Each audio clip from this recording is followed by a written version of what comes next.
Planning feels reassuring. You map the steps, set timelines, anticipate outcomes.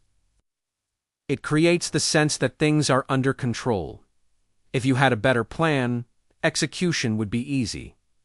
That idea is comforting, because it suggests the future can be organized in advance. But real life rarely falls apart because people don't plan.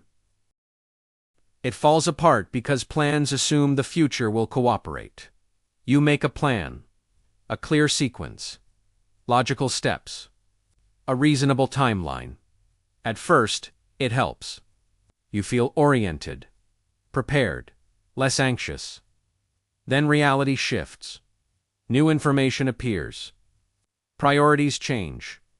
Constraints tighten. The plan doesn't disappear. It becomes outdated. You keep referring to it, even as it fits less and less. And slowly, the plan stops, guiding action. It becomes a reminder of how things were supposed to go. The popular story is familiar. Good outcomes require good planning. If something fails, you must not have planned enough. Plan further ahead. Add more detail. Anticipate every scenario. Planning is framed as intelligence in action. Those who plan succeed. Those who don't improvise and fail. It sounds reasonable, because foresight does help. But the story ignores what planning actually does in complex environments. Planning fails quietly because it freezes assumptions. It locks in what you think will matter. But real life keeps revealing new information.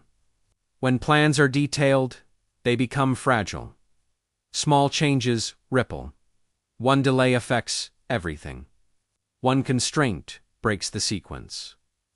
Plans also create false confidence.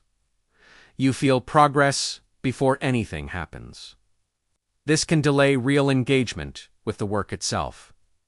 Another problem is attachment. Once you invest time planning, it becomes harder to let go. You follow the plan even when conditions change. Not because it's optimal, but because it feels wasteful to abandon it. Planning also shifts focus away from feedback. You trust the plan more than the signals coming from reality. And when signals are ignored, adjustment comes too late. Planning is useful as orientation, not as prediction. It helps you see possible directions. It performs poorly as a control mechanism. Real progress depends on interaction with reality, feedback, adjustment, iteration.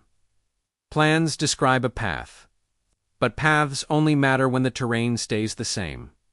In real life, the terrain changes constantly. A better question than "what is the plan?" is "what am I watching for?" This keeps attention on signals instead of scripts. A better framework plans lightly. It defines intentions, not sequences. It sets constraints, not predictions. Instead of planning outcomes, it plans reactions. If this happens, I'll adjust this way. This keeps movement flexible. Planning becomes a reference point, not a rule book.